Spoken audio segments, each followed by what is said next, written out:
Let me introduce Professor Haibin Lin, and Dr. Haibin Lin is a SUNY Ampere Innovation Professor in SUNY Stony Brook. He received his BS, MS from Peking University and PhD from University of Maryland. Before SUNY Stony Brook, and he has been a professor in Temple University, researcher in Microsoft Research Asia, UCLA, Siemens Corporate Research. He has done extensive research in computer vision, medical imaging, and HCI. Especially, he is well known for his work in visual tracking, and recently much of his research has been applied to augmented reality. Due to his excellent work, he has received best student paper award of ASM Symposium of User Interface Software and Technology, and NSF Career Award. I'm already looking forward to Professor Lin's talk. Let's welcome. Thank you. Sure. Can I share a screen now? Yes. Can you see it now? Yes. Okay. Hello, everyone. Thanks for first let me thank Guoyu and the organizers for the invitation.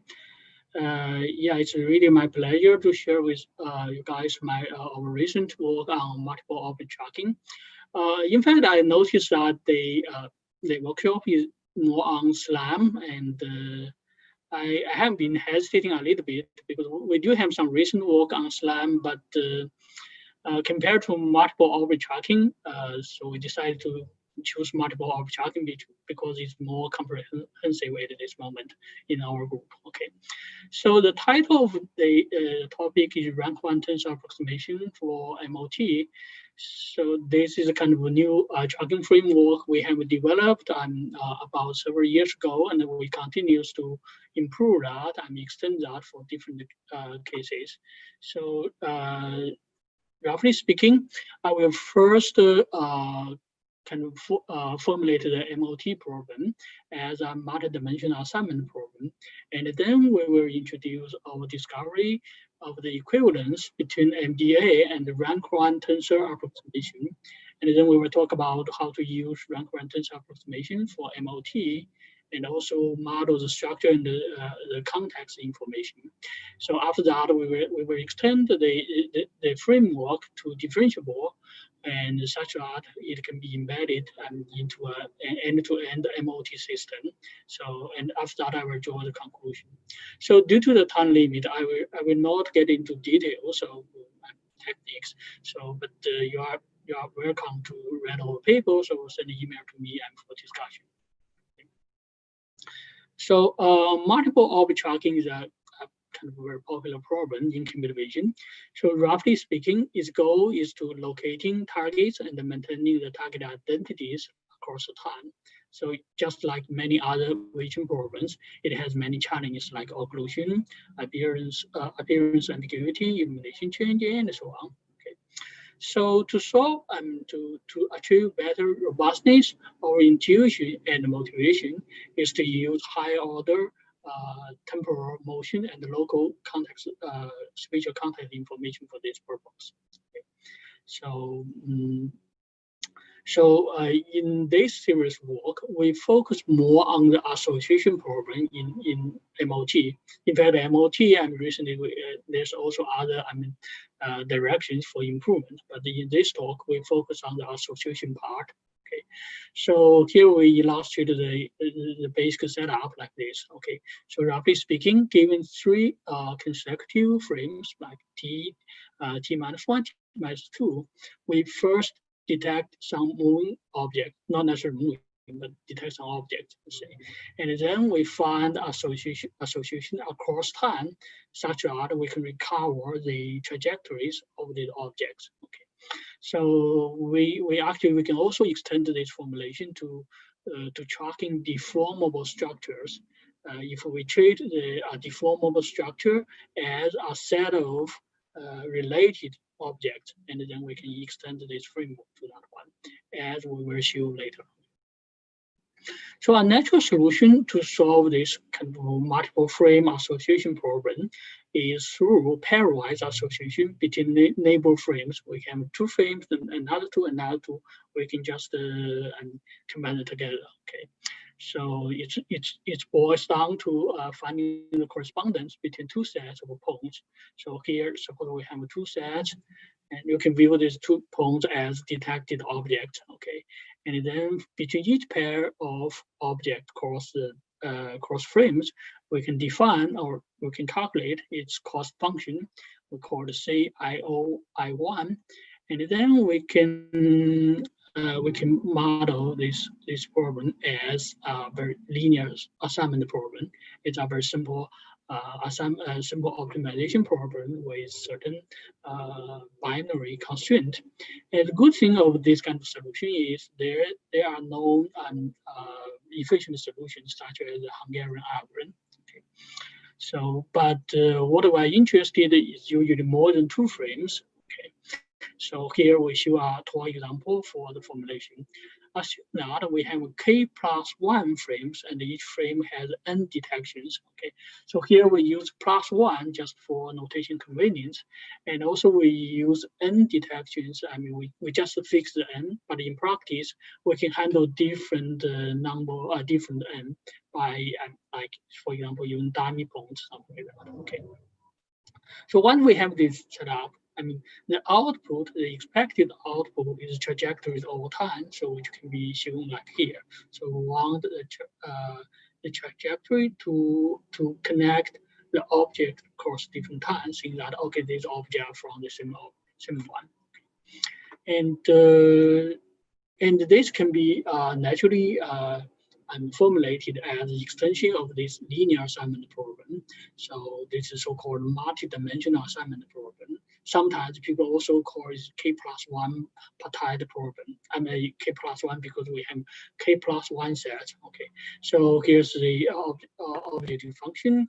So it's more like we want to minimize the total trajectory cost. And here CI0, I1 to IK is a k+1 order. So each element here shows the cost of our trajectory from I0, I1 all the way to IK. So as illustrated here, we see C2, 3, 2, 3. Okay, and similarly we have this trajectory indicator tensor. So it's more like the assignment variable. Okay, and we also have this assignment constraint, which is essentially saying that okay, the assignment should be binary, either 0 or 1, and each object should lie on at most one trajectory. Okay, so those are very standard thing. So the benefit of this MDA solution compared to a sequence of bipartite matching, the benefit is it is naturally address the original problem, because the original problem by definition has more than 2 frames, and it can also have captured high order information. This is very important, especially especially when we are dealing with these objects that has little appearance changes.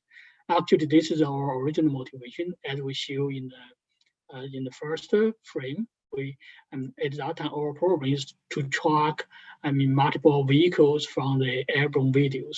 So in that video, all the vehicles, they look very similar to each other. It's really hard to distinguish them just by appearance. So we have to use high order information. But apparently this problem is challenging, and because the computational expensive. In fact, in general case, for more than 3 sets, so this problem is known as to be NP-hard problem. Okay. So in this frame, in this work, our ideas like we find that the MDA problem has very, very close relation to the rank 1 tensor approximation problem. And the rank 1 tensor approximation problem is kind of a well-studied problem in tensor analysis. And we know that there's some very nice solutions already. I'm not global optimal solution, but they are kind of known good solutions. So therefore, once we build the connection between MDA and the rank-1 tensor approximation, we can just borrow the algorithms from rank-1 tensor approximation to solve MDA problem and then to solve the multiple orbit tracking problem. So that's the idea. Okay. So to find the relation, we first need to reformulate the original MDA cost function. Okay, so the first step is to the original MDA cost is like we want to minimize the total cost. So now we convert that to maximize the total, let's say, total affinity. So this one is actually very straightforward. You can either reverse the cost or add some number, something like that. Okay. So this is just for convenience for the rest of the derivation. Okay. So our intuition is like this. Okay. So in our definition, currently, the affinity and also the assignment tensor, they are all of them are k+1 order, right? So they are indexed by each object. So therefore, we have k+1 order because we have k+1 frames. Okay, but we are interested to see how to decompose this problem into local assignment problem. By local assignment, we mean the assignment between the first and the second frame, and between the second and third frame, and so on. We call such thing as local assignment problem. We know that the local assignment can be modeled just by a matrix, right? And we also know that for just the binary assignment problem, and we have a very nice solution like Hungarian algorithm. Okay, so that's what we are going to do for the reformulation. Okay, first for the assignment tensor X, it is very easy to do this reshaping because X, let's say Xi0 I1 to Ik can be easily decomposed as a product of E I0 I1 and E I1 I2 for the second local assignment. So here, this E indicating the local assignment between two neighborhood frames. Okay, so E was originally a matrix. Okay, so this is very straightforward. However, for the decomposition purpose, it's a little bit hard to decompose a tensor, a k+1 tensor X into K, into kind of a product of K matrices. That is very inconvenient. So instead, we actually stretch each local assignment matrix E into a local assignment vector V. Okay, so specifically here for a 3x3 local assignment matrix, we just stretch it as a 9x1 vector. Okay, so specifically here x2323 equals to E231, which indicating the assignment between the second object in the first frame, in the zeroth frame, to the third object in the first frame, and so on. Okay, and we reshape those E into V, which is a vector. So after this decomposition, then the second after this reduction of the order, the second one we need to deal with is about the affinity, because now we know that we have the K product. Okay, the K product of affinity. The assignment vector. Assignment tensor. Okay, so we also need the K's order affinity tensor. Okay, but the original one is K+1's order. Okay, so this one is actually also kind of straightforward, and the notation wise it's a little bit complicated, but the idea is actually straightforward. So the idea is, instead of using each object as the index for this affinity K, we use a local assignment as the index for a new affinity tensor that's indicated as A. So therefore, for this new affinity tensor, it will indexed by K instead of K+1 local assignment matrices. Let's say this is between 0 to 1, between 1 to 2, and between 2 to 3. Okay, So then for some, for those valid index, we just copy the affinity from the original k+1 order affinity tensor. For those invalid, index, we just assign it to 0. Okay, I know I will give you a very simple example. To have understanding this process. Okay, so for this extremely simple example, we are dealing with 3 frames. It's essentially 0, 1, 2. We have 3 frames, and each frame contains only 2 objects.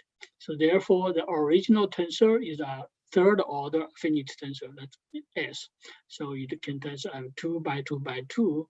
And for example, here, say 1 to 1 is the cost from the, if we treat the first black object and the second blue object and the first red object as a trajectory. So this is a cost for this one. Okay. I think I should use affinity here, but that's a simple. Okay. So, and then what we do now is like, okay, instead of using 3 by 3 by 3, the 2 by 2 by 2 and 3rd order tensor, we kind of reduce the order to 2 and using the local index as, the local matching as index. So then we have a 2nd order tensor. And in this case, it's just a matrix.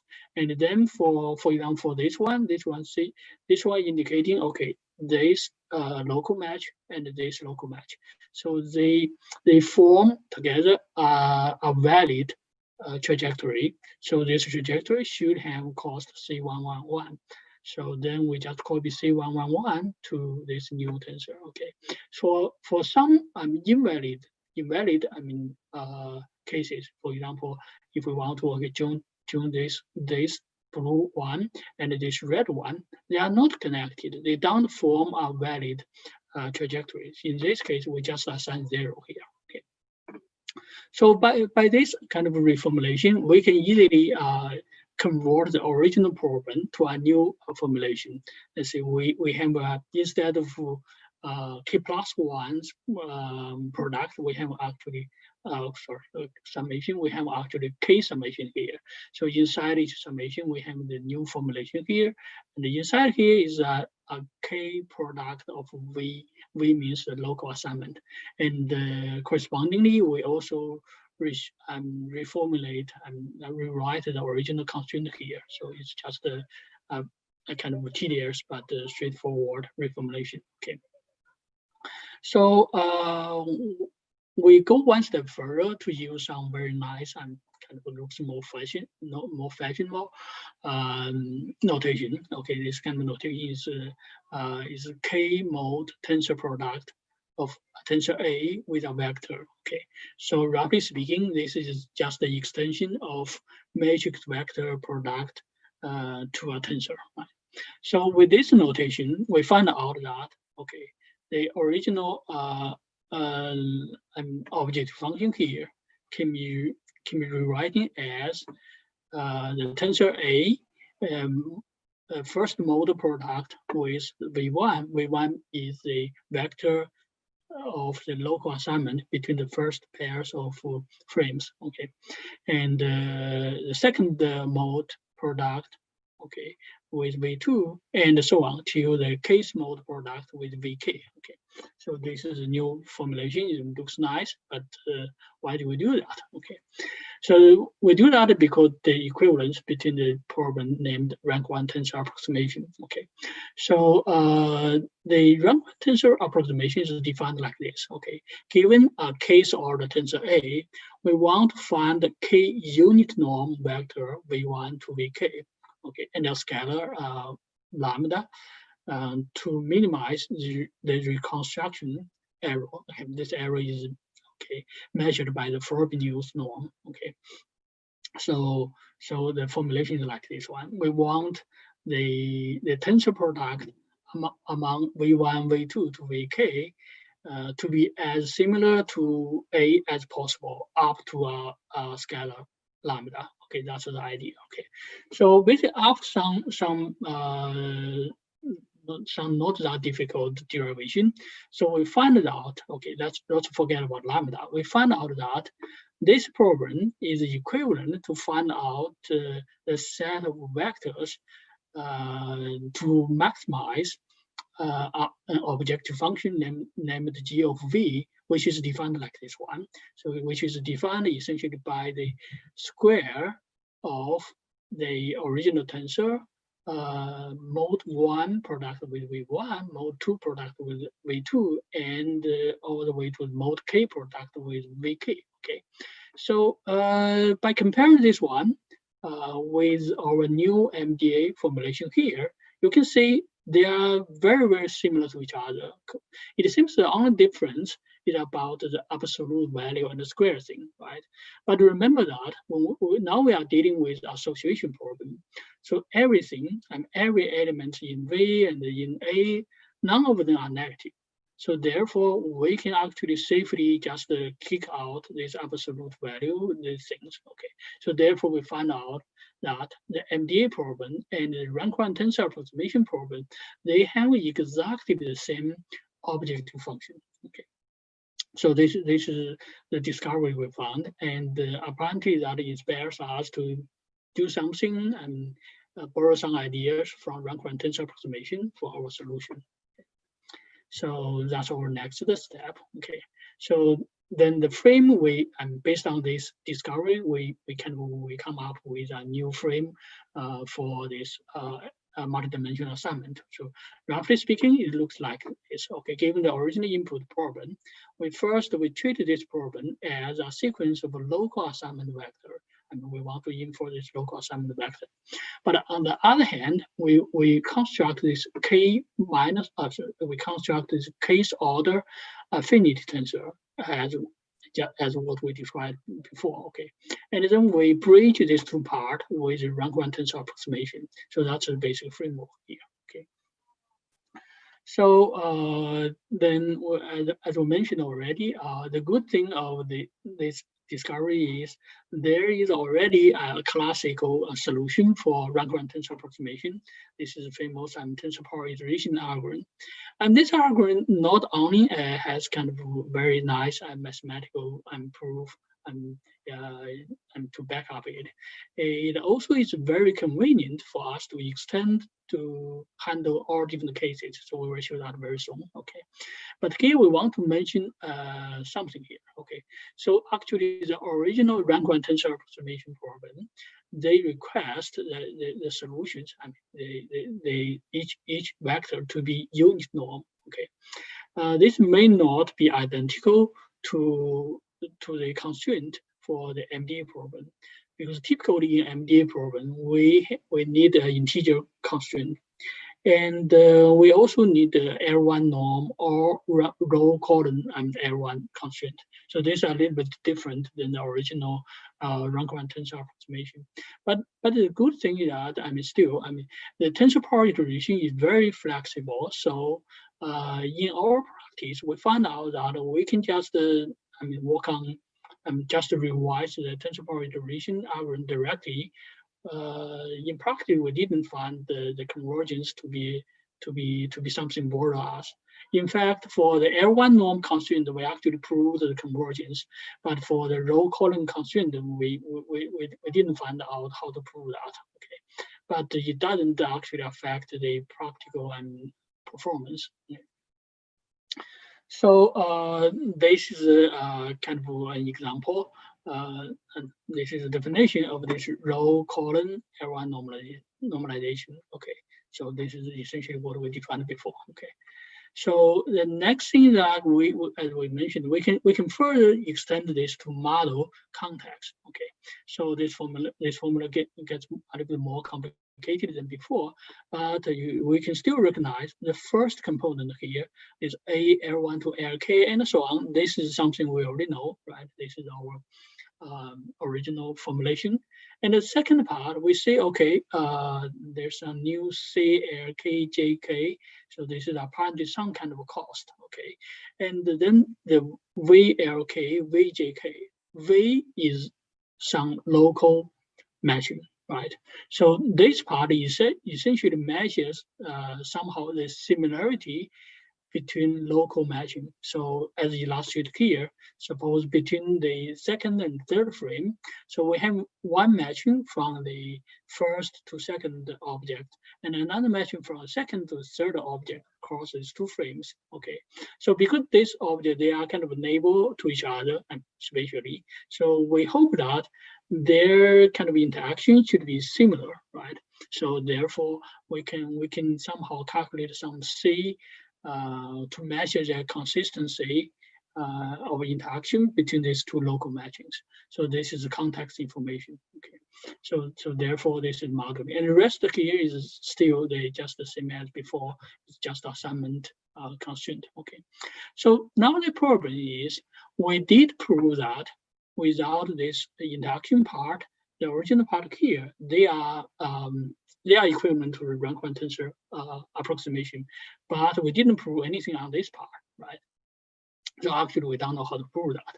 But the good thing that with the tensor power iteration, all we need to do is actually just not here, okay, just inside each power iteration, inside each iteration, because inside each iteration is more like we fix the k. Intuition is more like, okay, now let's don't worry about the other frames. Let's just study the matching between the k frame and the k plus one frame. Okay.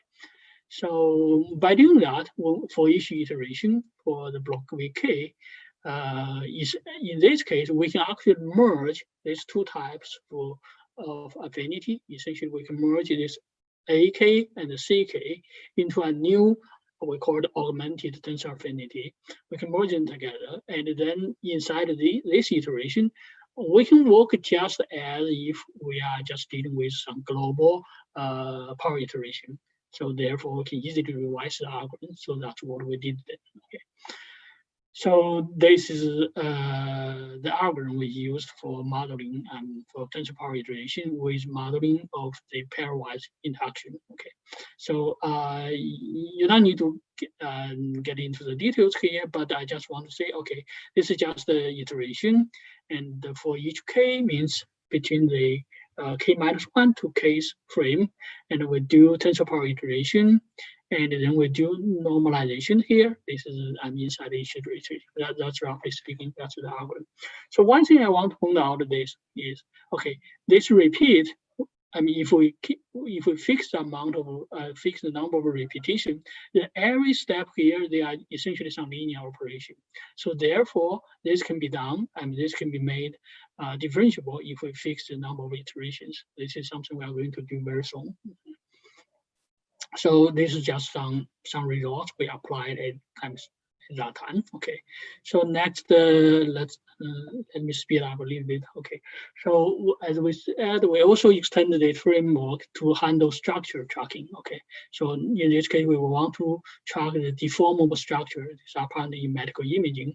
And the idea is, okay, we actually add an actual kind of mapping between each object to a kind of prior model of this object. Okay, and this matching, we found out that can also be propagated nicely across this cross frames. I'm just using this tensor power iteration framework. Okay, so I won't get into details, and later we also kind of integrated the learning part here to further improvement the algorithm.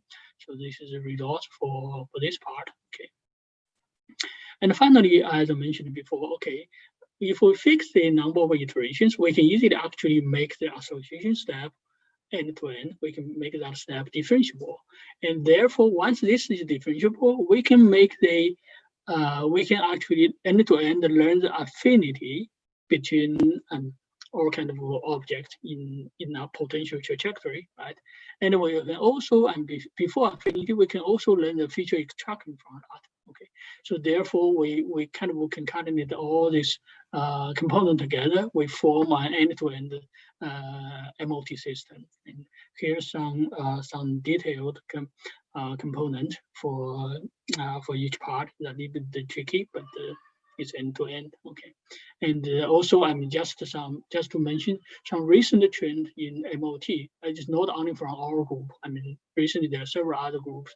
So people start to integrating SOT and single orbit tracking inside KR1, and people also now pay more attention to the target management to handle kind of occlusion and re-entering, all kind of things there. Okay, so this is our latest work. Okay, and these are the quantitative results on 4 public benchmarks. Okay, we got promising results on all of them. Okay, so this is a video here. Oh. Sorry, I don't know why it's not working. Okay, yeah. So yeah, you can just imagine very nice results here. Okay. So now conclusion. Okay. So roughly speaking, we for the first time we discovered the equivalence between the objective functions of multidimensional assignment and the Rank-Quan tensor approximation. Okay, and this discovery enables us to use Rank-Quan tensor approximation for solving association problems in multiple orbit tracking. In fact, we also applied that to graph matching, but that's a different paper. Okay, and the frame can be further extended to handling context and structure information. And finally, we make this framework differentiable and integrate it into an end-to-end MOT system. Okay. So I want to thank my students. They did basically all the codings. I didn't write any code here. Okay.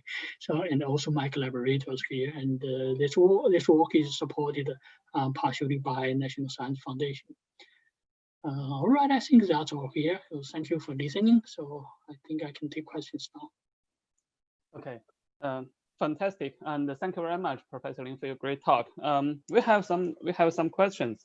So for here, and when you do the optimization, when you optimize the tensor, you are taking offline optimization or online optimization here for your tensor.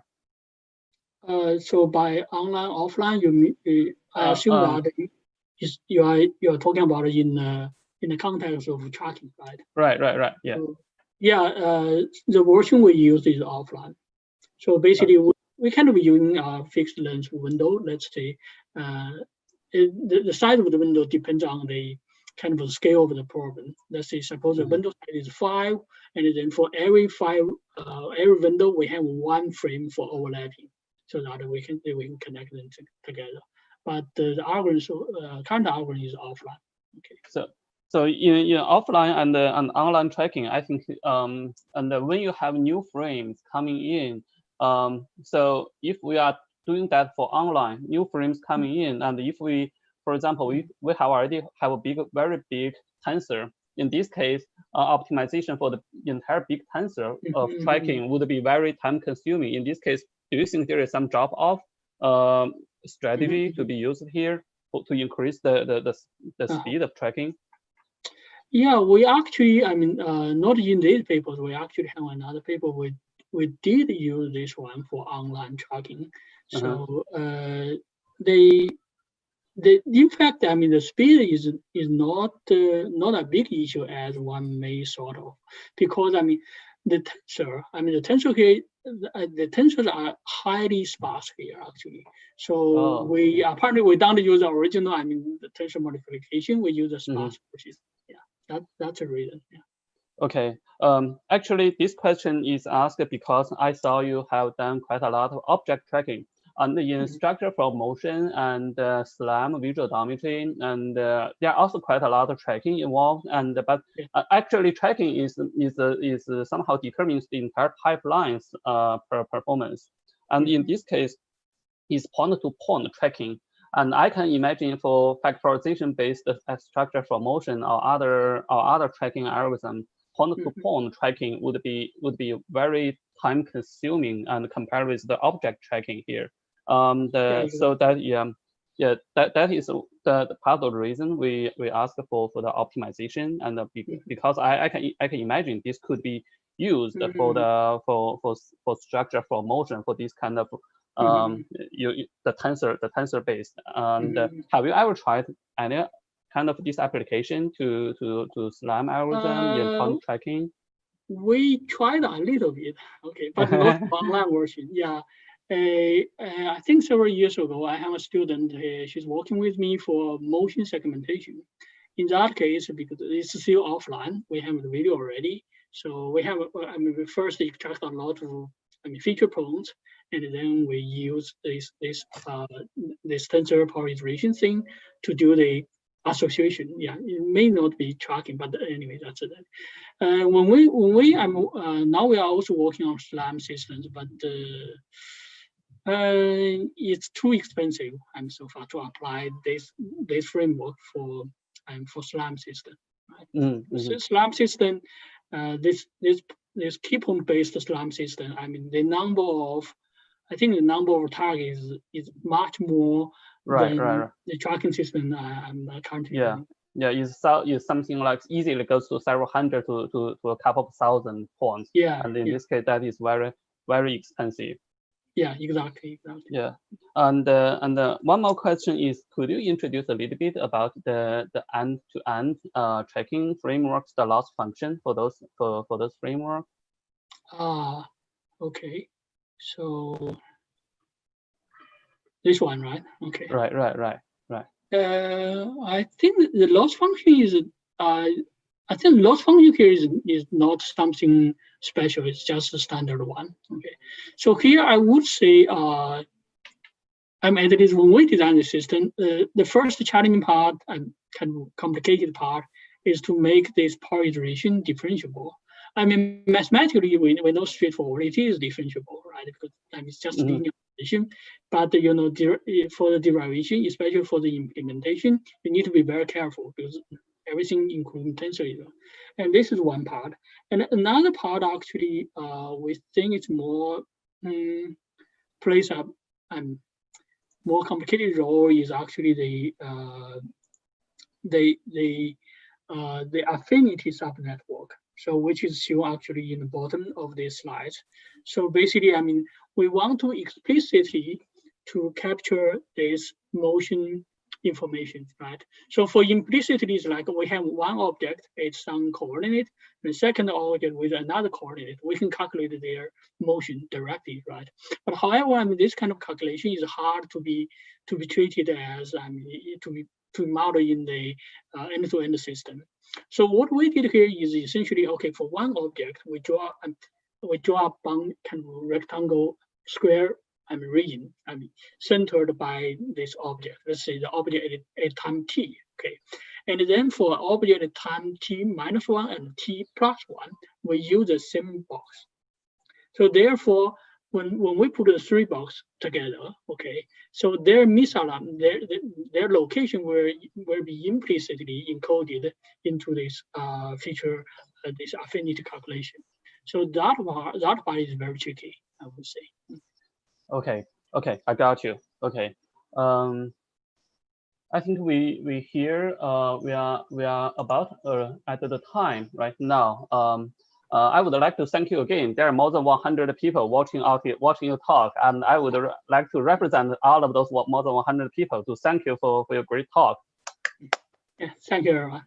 Thank you.